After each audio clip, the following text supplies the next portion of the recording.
Hey bloggers, today we're going to talk about 8 principles that will help you master your sales strategy. The other day, I shared with you our B2B newsletter strategy, why we do it, and some ideas about what to include in that newsletter if you wanted to take it on. And I've gotten such amazing feedback from that podcast. Many of you looking to amp up your sales efforts, start a B2B newsletter, and I'm thrilled to hear that.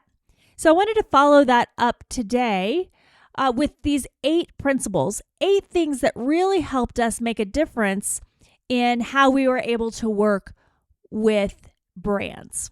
My name's Leslie Peterson, and I help bloggers turn their modest websites into thriving online enterprises with SEO, email marketing, and a little hard love encouragement to always move forward consistently and with a plan.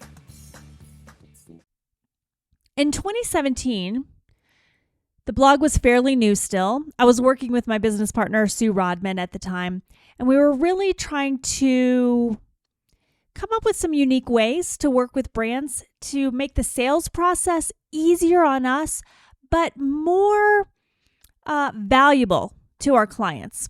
So I was reading every book I could get my hand on, and there were 2 books that I read that made a huge impact on me. I'll link to them in the show notes below. But the first one is Badass Your Brand by Pia Silva. And the second one was Win Without Pitching by Blair Enns. Now, before you run out and buy those books and read them, and I do recommend you read them. They're fantastic, but I want to let you know up front, they're not designed for bloggers. They're actually books for agency owners, consulting agencies, or advertising agencies, specifically smaller agencies. But they had such amazing insight into the sales process that I took off my spectacles and put on my blogger lens and, reread them, actually reread both of them from that perspective of being a blog owner, and made careful attention of what I could glean, what I could apply to our industry based on what I learned about the agency space. So I recommend you read those books. They're fantastic books. Just know that you're going to have to put on a different pair of glasses when you read them. But let's go over the 8 principles that I took away from those books that we began applying almost immediately, and that are still important strategic principles for the sales processes that we have in place today. The first one, be specific, niche down. Many of you have already done this. Many of you do this well. And if I'm honest, at the time we had already niched down. In fact, we were getting flack from other bloggers in the space about how much we had niched down. I don't think that's so smart, Leslie. But we stuck to our guns.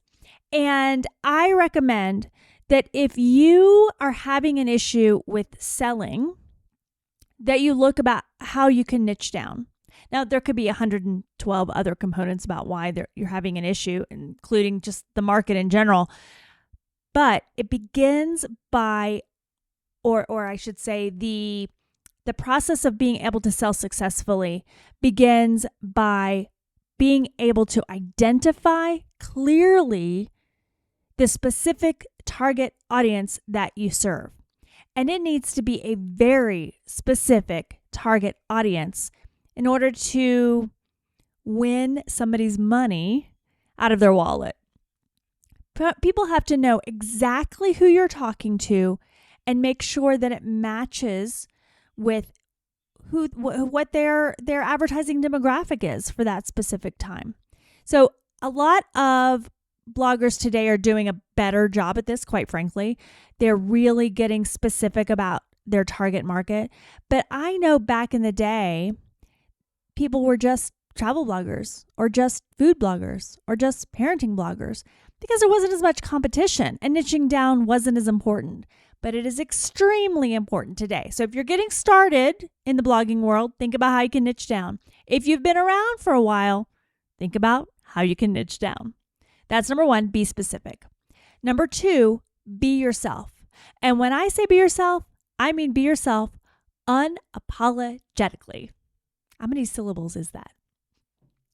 So, for many of us, that means using our own voice in the way that we present our content to the world, or aligning our values with the videos that we share on Reels, on Instagram or on TikTok. What I'm talking about here is a little different. I mean, go bold, be different with the products or service offerings that you have. And the way that you're different, the way that you're bold, is by really leveraging what your special skill set is. The very special way that you bring value to your customers. I'm going to share with you what I mean.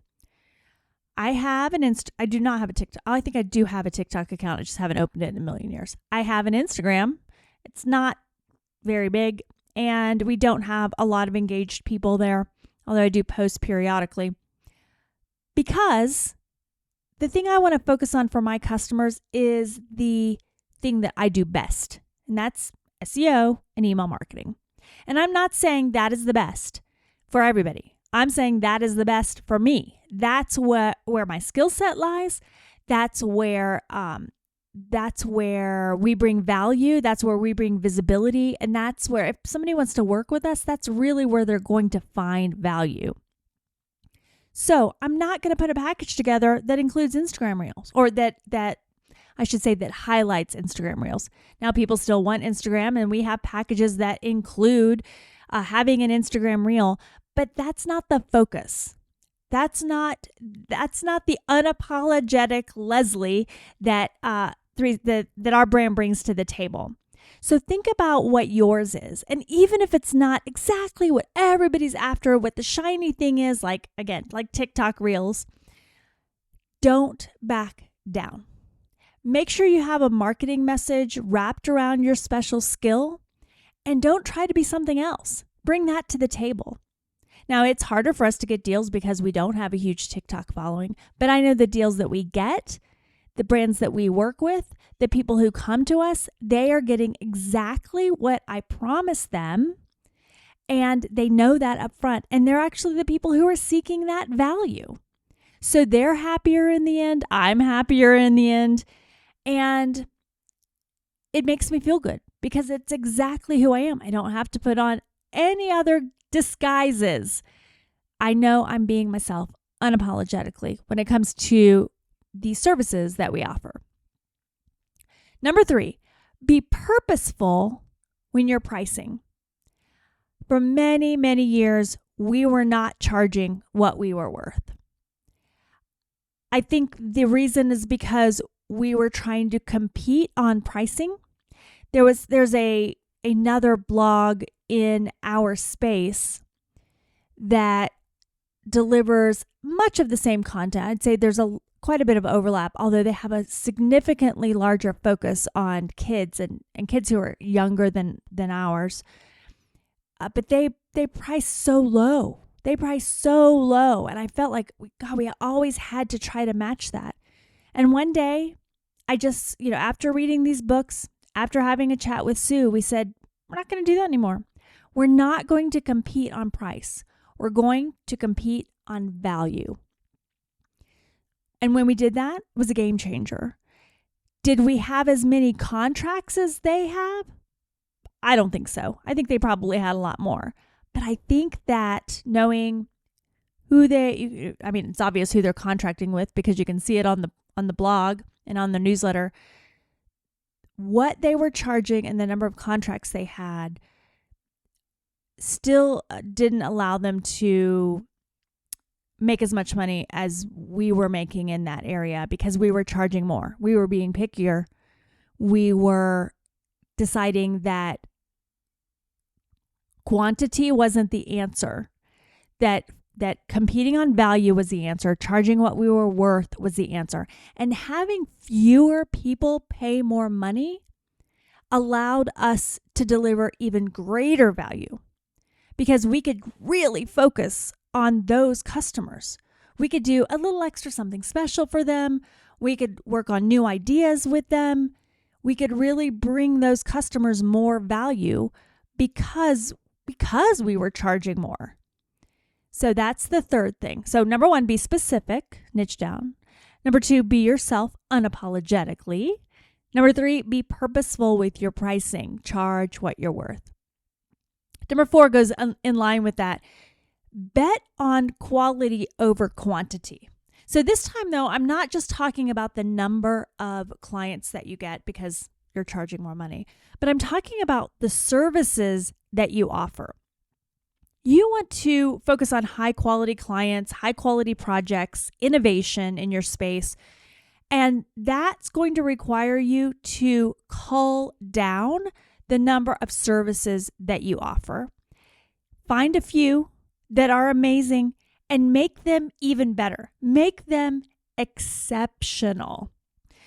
Here's how that looks for us, what that looked like. We examined all the people that we had talked to, clients and prospects that we hadn't worked with because we'd lost the deal or we turned down the deal. And we said, what are the primary objectives for these people in general? So for our hyperlocal space, it involved these people, there was some value in just being seen on our site, which is amazing. I can't believe this is the case. But some people were just like, well, we're not on your site. We need to be on your site. Okay, that's number 1. Number 2, they had events or date-related marketing objectives. So a festival was coming up or an event was happening in their space and they wanted to share that. And then number 3, they wanted to promote their business in some sort of special way. Not just, oh, here's a hotel or here's a restaurant or here's a destination, but they had a special objective in mind. This is for date nights or this is for people with kids. We're trying to really push this angle from an advertising or marketing perspective. So those are the 3 things that we saw. And you know what we did? We developed 3 product packages that addressed each of those. And that's how we sold it. So, of course, people could cross over. Well, I have a date event, but I also want to do this other thing with you. Okay, that's awesome. But the conversation started with, well, what's your marketing objective? What are you after? What are you looking, how did this money get approved? What's the goal? What's the mission? And the first package was just a blog post or 2 or 3 so that there's a topic cluster on our site. And that was probably the most expensive one. Number 2, events. Well, we write primarily evergreen content. So we created an entire newsletter product. There's a couple different components of it, and it includes social. But the primary driver there is the newsletter product to help drive eyeballs to events or time-based, date-based information. And then number 3, promoting their business in a specific way. Well, we used featured listings to do that. And if featured listings is a new term for you, I just recently did a podcast on why they are so valuable. I hope you'll check that out. I'll put a link to that in the show notes also. But those were the 3 products we have. So people come in and they're like, well, we want to do this and we want to do that and we want to do this. And we're like, no, we don't do that. We know exactly what we're good at. And that's what we're going to offer you, the best of who we are.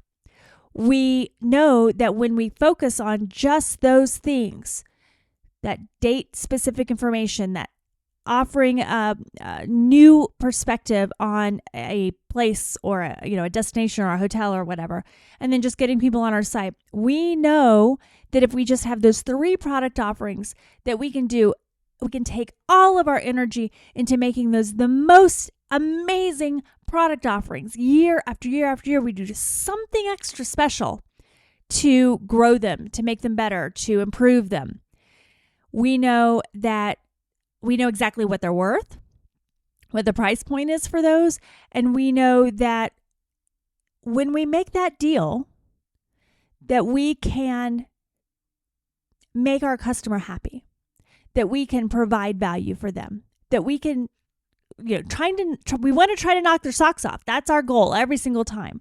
But at the same time, we want to be respected. We want to be valued.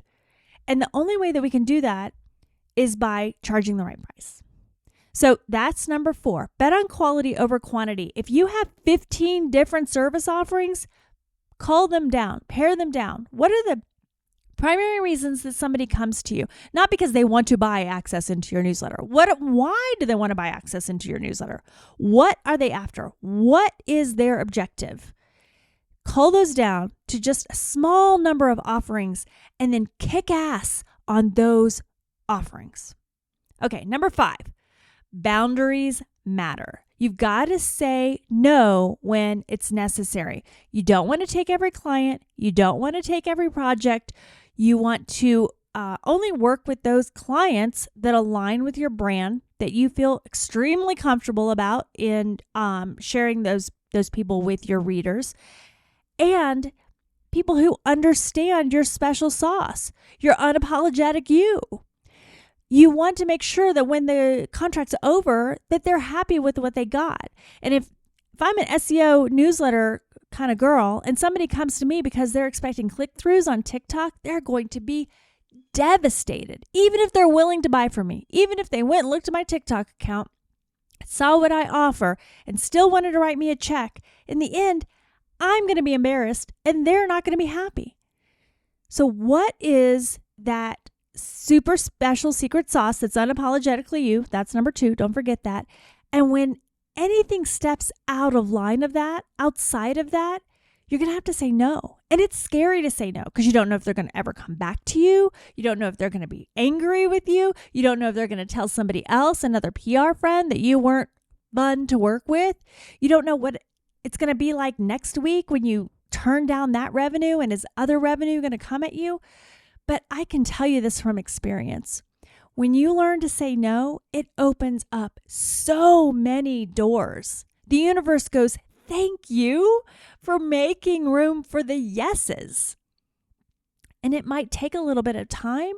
And I know it's scary. I know that when you don't have a check coming in that week, it's scary. But you can't get the right things if all your time and effort is filled with the wrong things. You've got to empty your cup and trust the universe to fill it up abundantly when you follow these principles. Okay, I'm going to move on to number 6, build strong relationships. First of all, if you haven't listened to the B2B Newsletter episode, go listen to that. That is a great way to foster those long-term connections with your clients and your prospects. This is a term that I hear all the time, and I think it's true. Your network is I'm going to say that again. Your network is your net worth. So what that means is you've got to stay connected to all of the possibilities.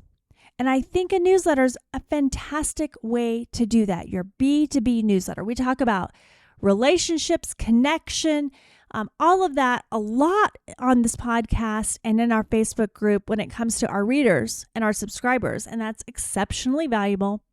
But you've got to think about both sides of the coin. There's your readers and there's the brand opportunities that you have. And you want to build strong relationships with those. I'm not going to belabor this point because we had the B2B newsletter episode just recently. I'm going to move on to number 7.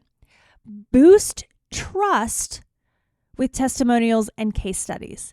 If you can show off your successes, if you can build trust and credibility by building case studies, what worked, what didn't work, how well did it work, and then talking to some of your most trusted and tightest relationship clients and asking them to give you testimonials will go a long way.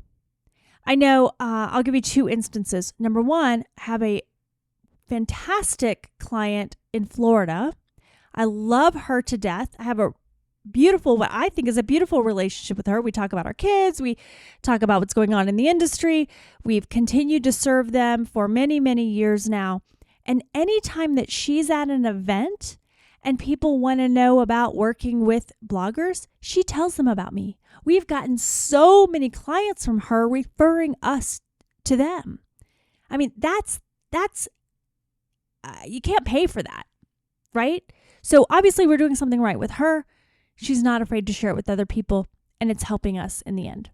The other example I have is about a business that came to us. They are in a specific destination.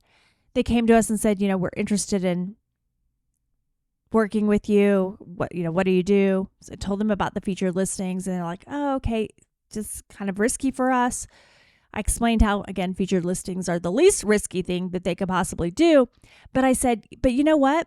We work with the CBB, the tourism department, for those of you who aren't familiar with travel, in where you are.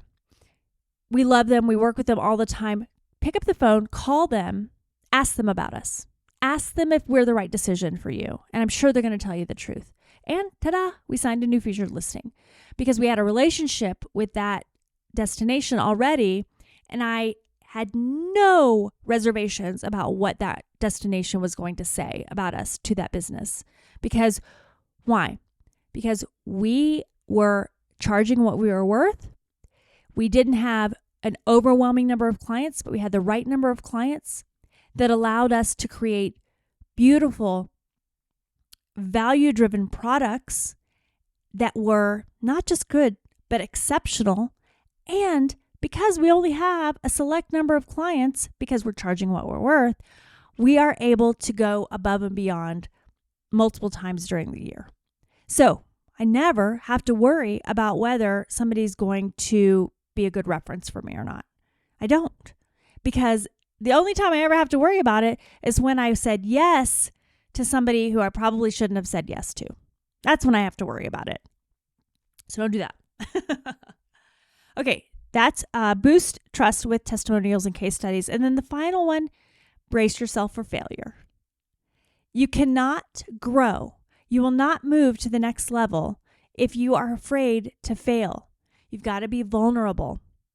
You've got to learn your lessons from your failures, and you've got to get up, dust your knees off, and do it again.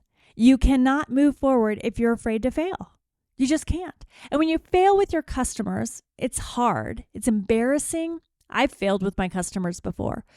But if you have that relationship with them, if you've been working on cultivating that relationship, then you can say, I messed up, or this didn't go as planned. And then you make it up to them twofold. If somebody paid $5,000 to do a project with us and I messed up, you can bet that in the way that I messed up, I'm going to make it up to them with $10,000 worth of product. And that stinks. It's hard, but it's the way that you make things right.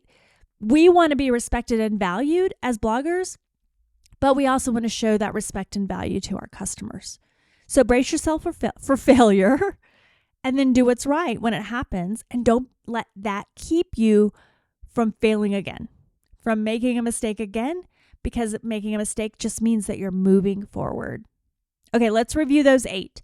Be specific, be yourself, be purposeful with your pricing, bet on the quality of your services over the quantity of your services, boundaries matter, say no when it's necessary, build strong relationships, boost trust with testimonials and case studies, and brace yourself for failure.